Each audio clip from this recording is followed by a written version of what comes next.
Swayam Prabha. Digital India. Educated India.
We are interested to determine the moments of inertia of this steel forging with respect to this x, y, z axis.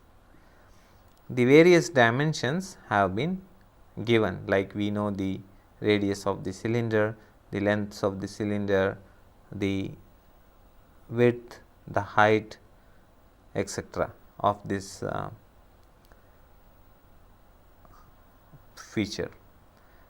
Knowing that this density of the steel is 0.00785 kg per centimeter cube, we need to determine the second moment of the mass with respect to the coordinate axes. So, what will be our strategy? We will divide this shape into components for which the second moment of the mass is known. So, here we see that this component is made of two cylinders and one prism. So, we will see that we can decompose this forging shape into two cylinders and a prism, and thus we can find the moments of the mass of these individual component with respect to the x, y, z axis, and we will see that we will be using this parallel axis theorem, because the tabulated values may be with respect to the centroidal axes of the individual components. That means, we may be knowing the second moment of the mass with respect to a centroidal axis of a cylinder. So, we have to now find the second moment of this cylinder with respect to this axis x, y, z, for which we may use the parallel axis theorem.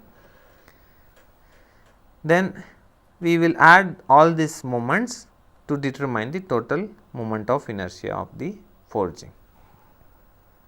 So, let us take first the cylinders.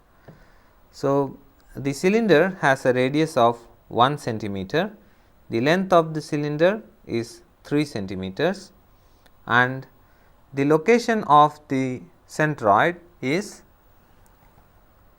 x bar, that is along the x axis, is equal to 2.5 centimeters, because we know the length of the cylinder is 3 centimeters.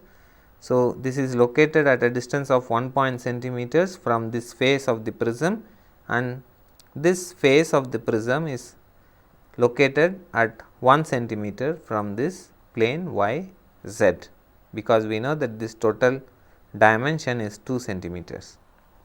So, from this we know these various quantities, say L, A, x bar and y bar, from the geometry that is given. Let us find the mass of the cylinders. The mass of the cylinder is rho times V, the volume of the cylinder. Rho is known, the density of the steel is given to us as 0.00785 times the volume is nothing but pi r square times h, that is here in this case the length of the cylinder. So, from this we get the mass of the cylinder as 0.0739 kg, and this is the mass of this cylinder also.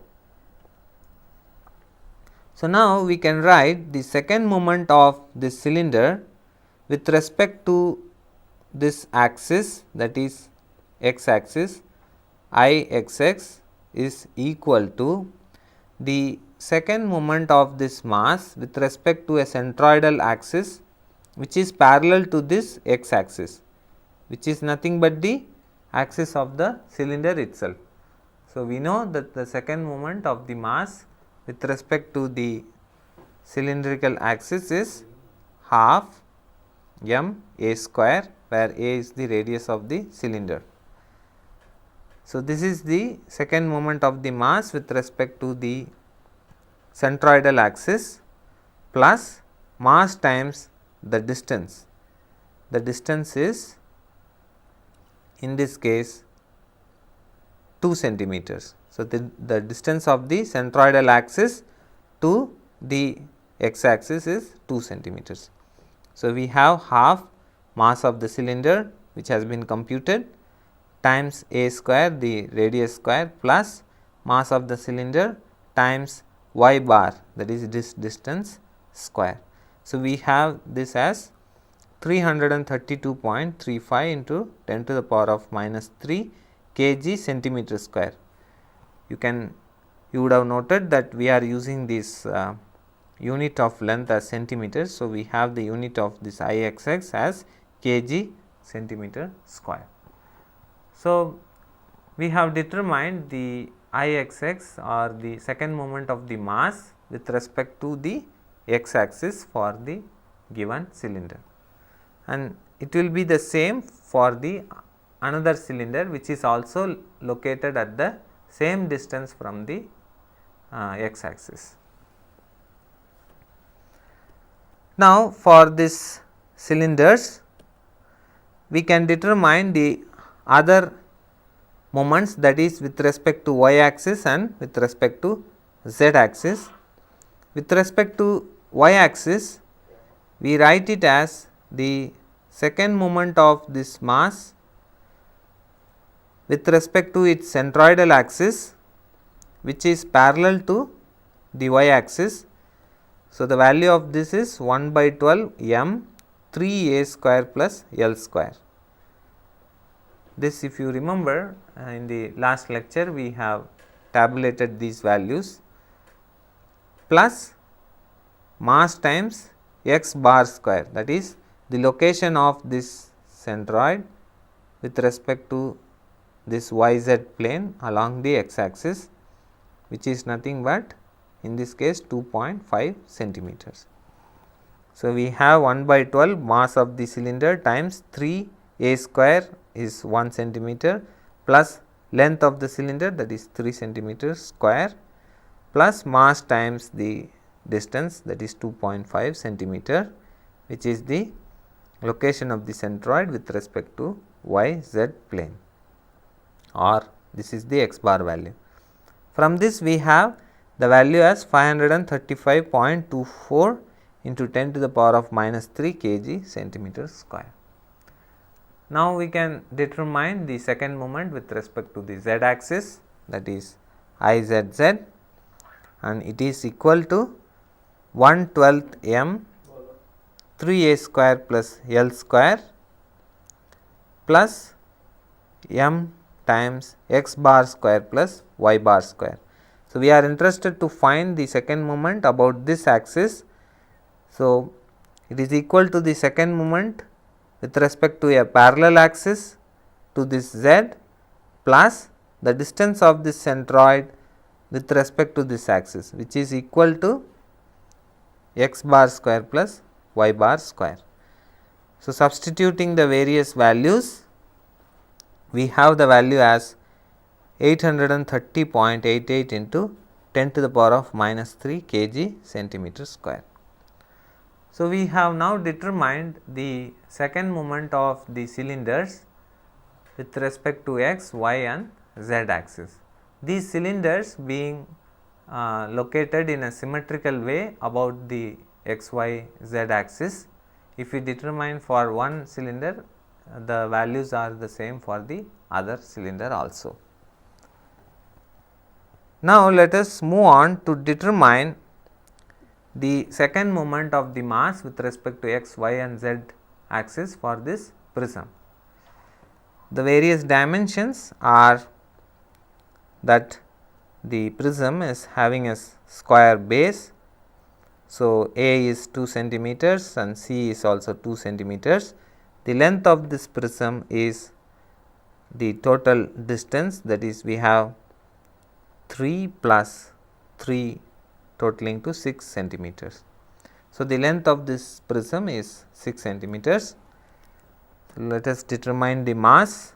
Mass is equal to rho times V, rho the density of the material times the volume, 2 into 2 into 6. So, we have the mass of this prism as 0.1884 kgs. Now, let us consider one of the axes, say the x axis, and let us try to determine the second moment of the mass with respect to this axis.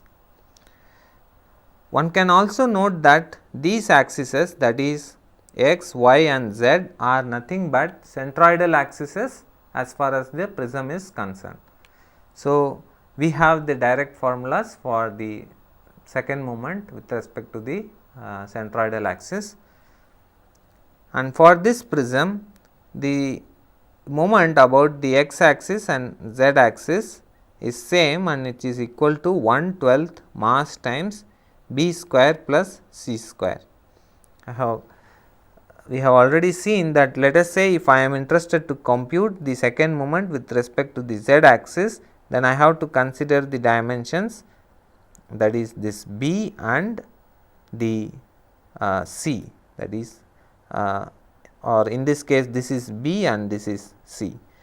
So, we have these values as b square, which is 6 square, plus c square, which is 2 square, times mass times 1/12, and we have this value as 627.84 into 10 to the power of minus 3 kg centimeter square.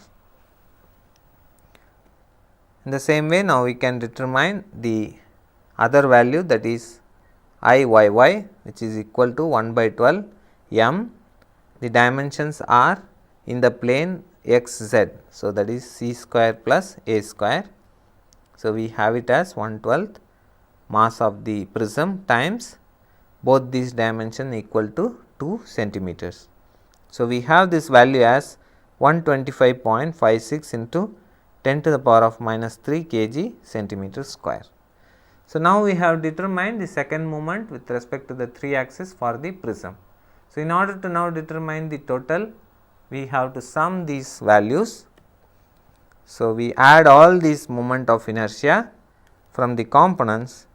So, we have Ixx as sum of the second moment of these two cylinders and this prism with respect to this x axis, which in this case has been determined to be 1292.9 into 10 to the power of minus 3 kg centimeter square. Same way we can add the moment components about y and z axis, and we have them as Iyy as 1196 into 10 to the power of minus 3 kg centimeter square, and Izz as 2289.6 into 10 to the power of minus 3 kg centimeter square. So, this example just illustrated how we can compute the second moment of a complex shape by computing the second moments of the component shapes.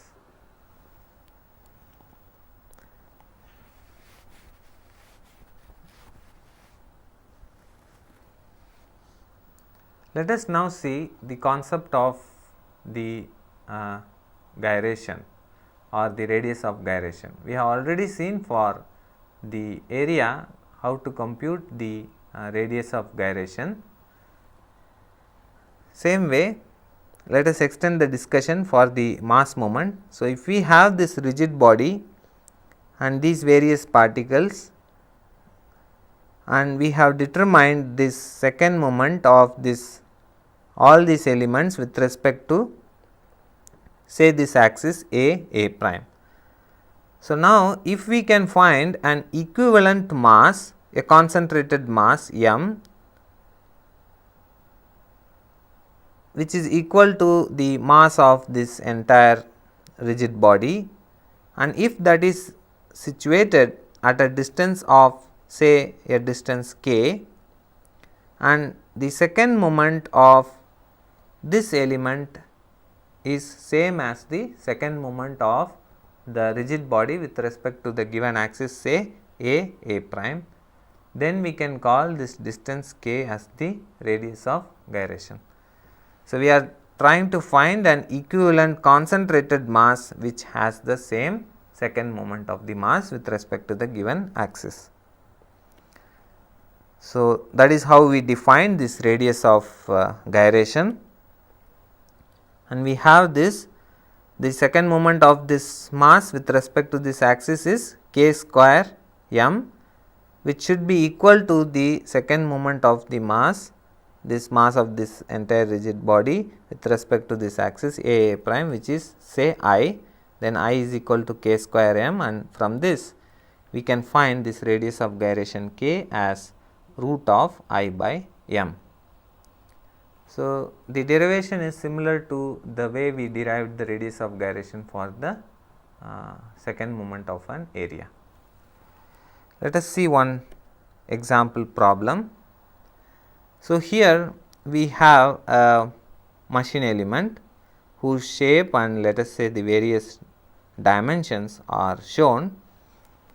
We are fixing the reference frame, that is x, y, z, to the front face of this base. Okay.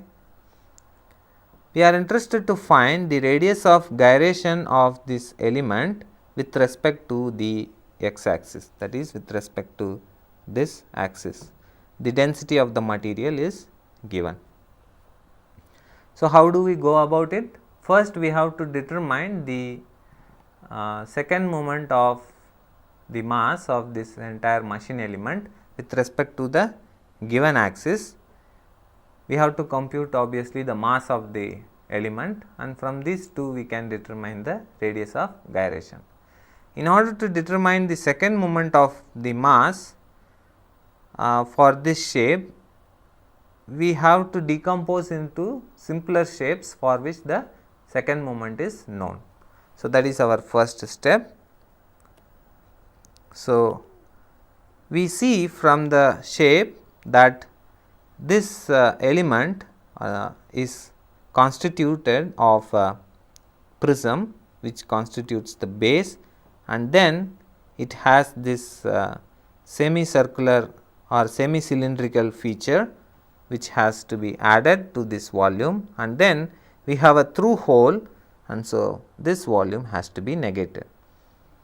So, we see that these shapes are simpler shapes for which the values of the second moments are available in the form of tables, and so now we can use that to determine the second moment of this machine element with respect to this axis, that is the x axis. So, let us take one by one the components. First, let us take this base prism and compute its second moment with respect to this axis, that is the x axis. So, we write this Ixx as the second moment of this prism mass with respect to its centroidal axis, which obviously is a parallel axis and which is passing through the centroid. So, this is the x prime axis, y prime and z prime the centroidal axis. So, the second moment of this mass with respect to x axis is equal to second moment of the mass with respect to its centroidal axis plus m times d square, where d is this distance and m is the mass of this element. For this prism, we know the second moment with respect to the centroidal axis as 1 by 12th mass times this dimension square plus this dimension square. So, if I say this to be A and B, so it is 1 by 12 mass times A square plus B square.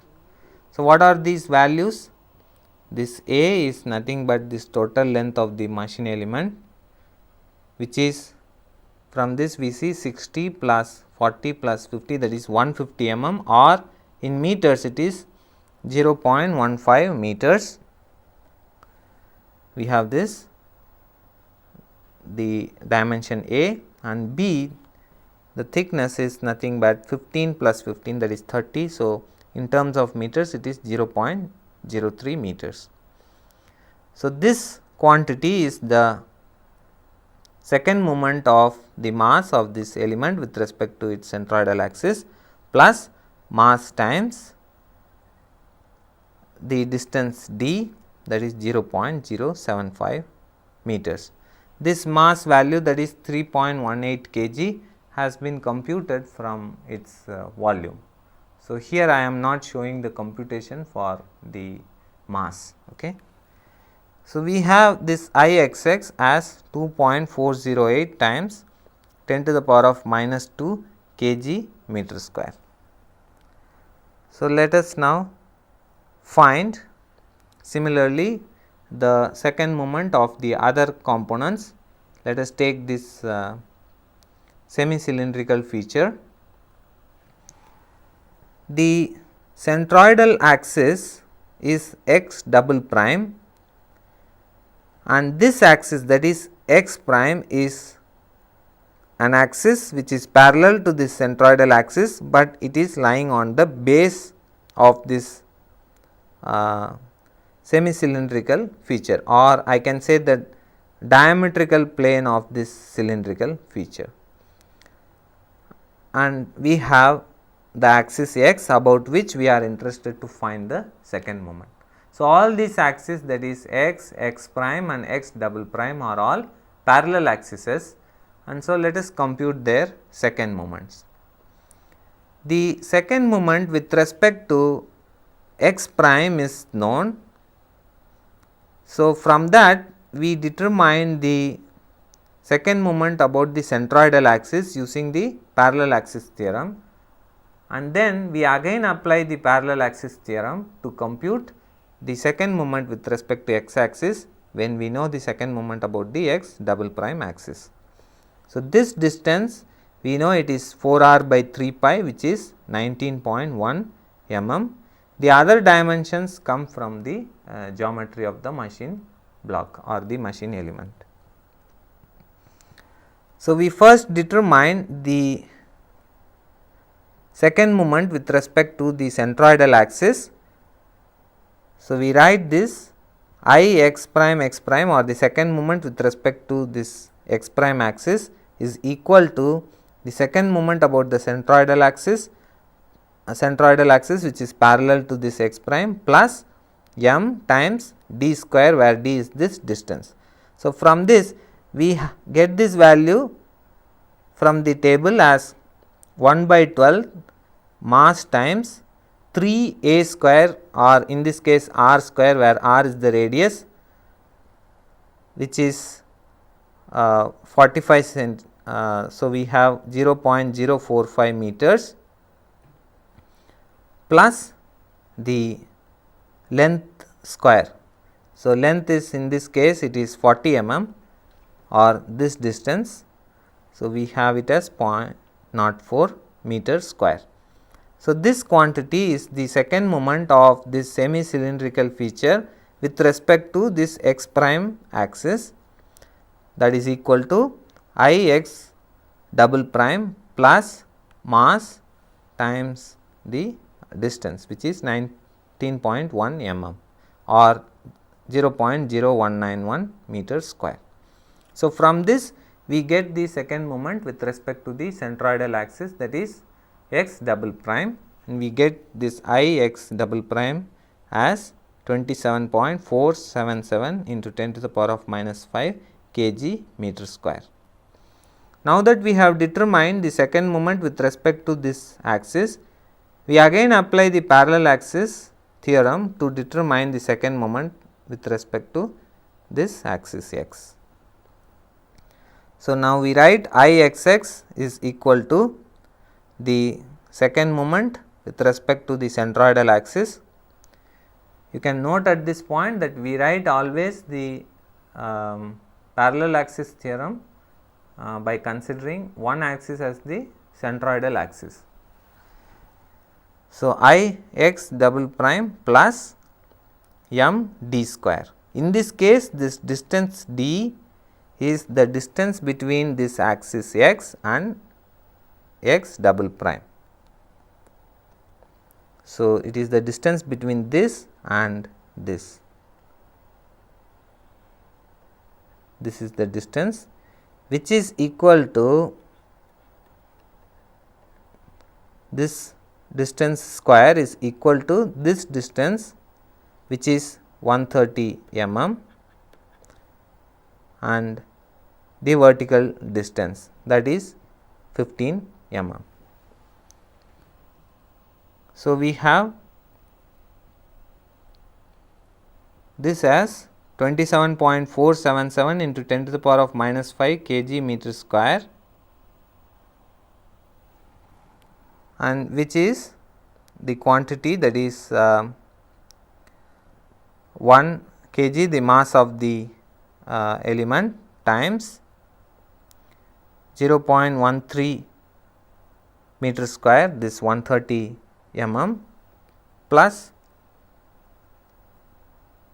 this distance, that is 0.015 plus 19.1 mm or 0.0191 whole square. So, from this we get the value of I x x as 18.34 into 10 to the power of minus 3 kg meter square. Now, we can move on to the third element, that is the cylindrical feature that has to be negated, that is this cylindrical feature, which when negated gives this machine block. The centroidal axis is situated at a distance of 60 mm from this x axis, and also we see that this x prime lies in the same plane as z x, because this cylindrical feature has the same thickness as the prism feature that we have considered. So, we again write the parallel axis theorem, that is I x x is equal to I x prime the centroidal axis plus m d square. The second moment with respect to the centroidal axis is 1/12th mass times 3 radius square. In this case, the radius of this cylinder is 38 mm. So, we have 0.038 meter square plus the length square. In this case, the length is 30 mm. So, we have 0.03 meter square plus mass times d square or this distance square, which is 60 mm or 0.06 meter square, and from this we get the I x x as 4.31 into 10 to the power of minus 3 kg meter square. Now, we have determined the second moment of the various components with respect to the x axis. So, now we can do the required algebra, that is we sum the second moments of the prism plus the second moment of the semi cylindrical feature, and we negate the component corresponding to the hole or the cylindrical feature. So, first we determine the mass is 3.11 kg, and next we determine the second moment of inertia. See, we sum the components corresponding to the prism base and the semi cylindrical feature and negate the second moment corresponding to the hole feature. So, we get Ixx as 3.81 into 10 to the power of minus 2. So, we know the total mass of this machine element, we know the total second moment of this machine element with respect to the x axis. So, now we can determine the radius of gyration as root of I by m, which is this quantity. We find this to be 0.1107 meter. So, this example again illustrated how to compute the second moments and the application of the parallel axis theorem, and also we determine the radius of gyration. So, we will continue the discussion. We are now interested to find the second moment of the mass with respect to, let us say, an arbitrary axis. We have seen how to compute with respect to the principal axes, that is x, y and z. Now, we are interested to compute with respect to an arbitrary axis passing through the same origin. This motivation comes from the fact that if we have determined the second moment of the mass with respect to a given axis system by, let us say, the method of integration or by any other method, like summing up the components, component moments, we are not interested again to do this computation when the axis is getting rotated. And also we are interested to find the principal moments of inertia, that means the axis system for which these second moments become extremum. So, first let us see how to determine the second moment of the mass with respect to an axis passing through the origin of a given axis system. So, here in this picture you see the axis x, y, z passing through this origin O, for which the second moment of this mass as well as products of inertia of this mass have been computed or is known. Now, we are interested to find the second moment of the mass with respect to an arbitrary axis, say L prime passing through this origin O. Let us take any element dm which is having a distance of r from the origin. So, we have already seen that the second moment of this body with respect to the origin is invariant. That means, we saw the sum of the individual moments of inertia, that is Ixx plus Iyy plus Izz is invariant with respect to rotation.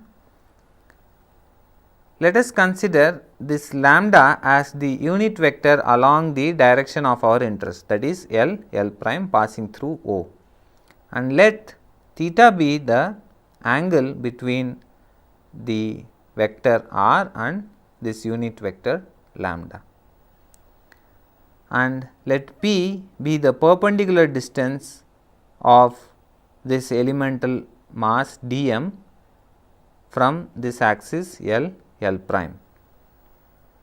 So, the moment of inertia of this mass with respect to this axis L prime is nothing but p square dm, and if we integrate this value, we will get the moment of inertia of this mass with respect to this axis L prime.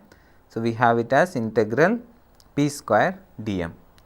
Now, let us write this p with respect to the known vectors. So, we can write this p square as the square of the magnitude of this vector lambda cross r. So, lambda vector is the unit vector along this L prime axis, and r vector is the position vector of this mass element with respect to this origin.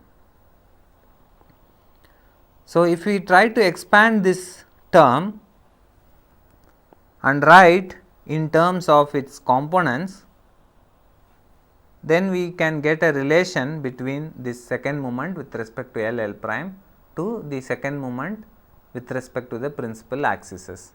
So, let us write these vectors, that is lambda and r, in terms of their components, that means lambda x, lambda y, lambda z, etc. So, and also expand that cross product term, the square of the cross product term, we will get upon simplification Ixx times lambda x square plus Iyy times lambda y square plus Izz times lambda z square. Here this lambda x, lambda y and lambda z are the direction cosines of this unit vector lambda, minus 2 times Ixy, the product of inertia, times lambda x, lambda y, minus 2 Iyz, lambda y, lambda z, minus 2 Izx, lambda z, lambda x. So, these quantities, that is Ixx, Iyy, Izz, Ixy, Iyz and Izx are nothing but the inertias that are known with respect to the x, y and z axis. So, if we know the inertia tensor, all these 6 values are known to us, and if we know the direction cosine of the axis for which we are interested to find the second moment, then we can find these values, that is ILL, in terms of these products of inertia. So, we can write this again in the tensor notation. This is the inertia tensor or the inertia values with respect to this x, y, z axis, and this is multiplied by the direction cosines of the axis for which we are interested to know. So, ILL is equal to lambda x, lambda y, lambda z multiplied by the tensor matrix and multiplied by the transpose of this direction cosine vector, that is the column vector lambda x, lambda y, lambda z. If you will multiply this, you will and simplify it, you will get this same equation. So, now this is a more compact form. We know this inertia tensor for a particular axis, then if we know the direction cosine, then we can determine the second moment with respect to any axis passing through the given origin or the origin of the reference frame for which this inertia tensor has been computed. Now, let us try to determine the product of inertia with respect to two perpendicular arbitrary axes.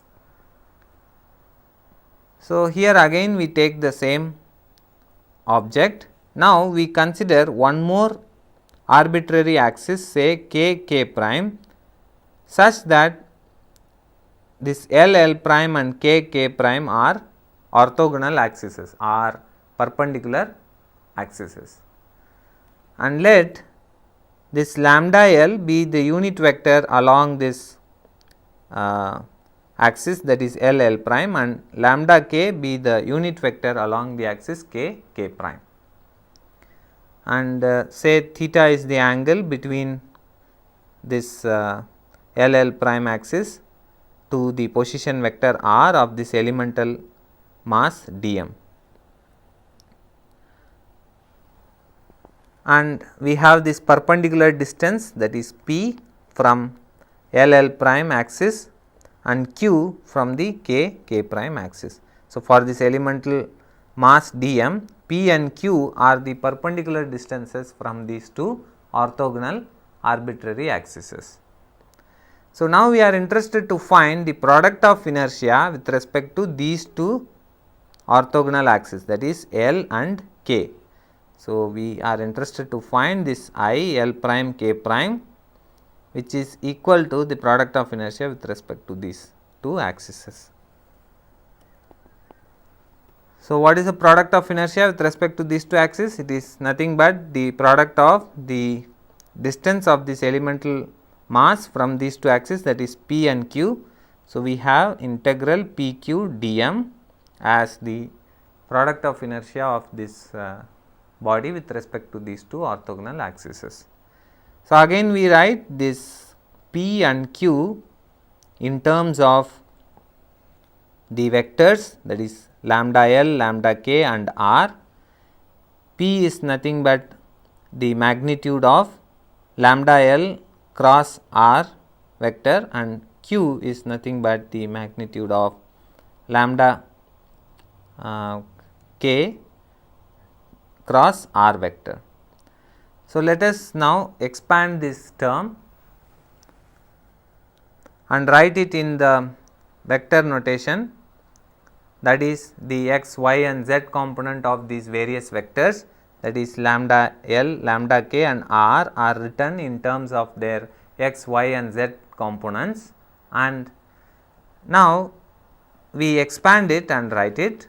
So, we have this I L K, or the product of inertia of this mass with respect to these axes, is equal to I x x times lambda L x lambda K x plus I y y times lambda L y lambda K y plus I z z times lambda L z lambda K z.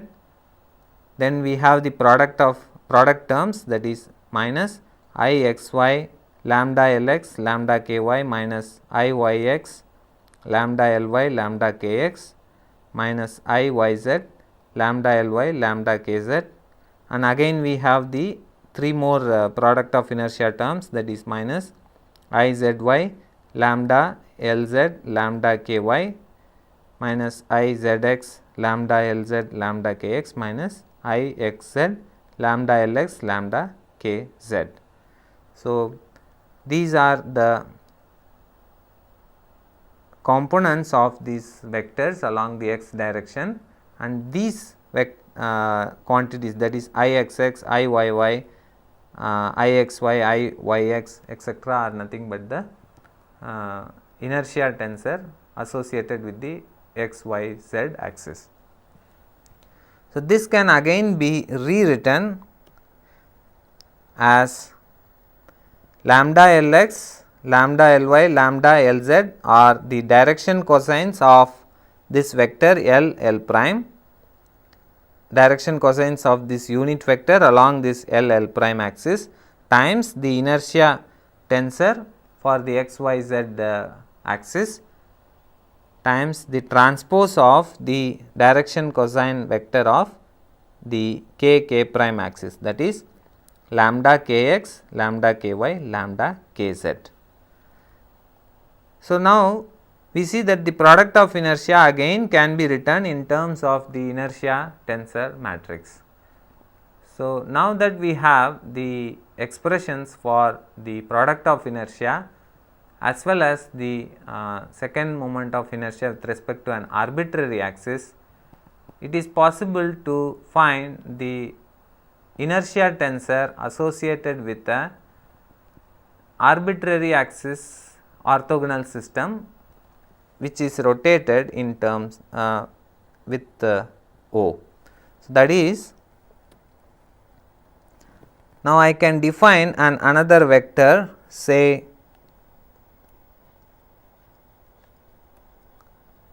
z prime. I can call this vector as x prime and I call this as y prime. All these vectors, that is O y prime, O x prime and O z prime, are orthogonal and thus define a new set of principal axes. So, if we know the second moment of this mass with respect to the original axis, that is x, y, z, then it is possible to determine this inertia tensor matrix for an arbitrary orthogonal set of axes, that is O y prime, O x prime, O z prime passing through the same point. So, now it is possible for us to rotate this axis and find these values of second moment for all the set of orthogonal axes.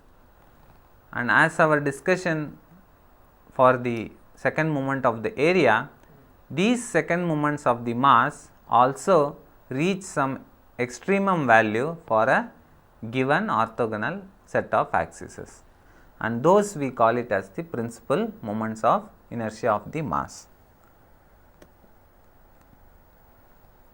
So, we represent these principal moments of inertia of a mass by constructing what we call it as an ellipsoid of inertia. So, let us see how we do that. Let us assume that the moment of inertia of a body has been computed for large set of axes, say OL. So, we have computed the inertia tensor matrix for a given axis, say OY, OX, OZ. Now, using this inertia tensor, we can compute the second moment of mass with respect to arbitrary axes for, let us say, infinite number of such axes we have computed, and the value of this second moment for a particular corresponding axis is, say, the value q, and we plot it by taking this value q along that axis at a distance of 1 by root of IOL, that is the second moment of this mass with respect to that axis OL. So, if we try to plot all such points, we will see that they will lie on an ellipsoid surface.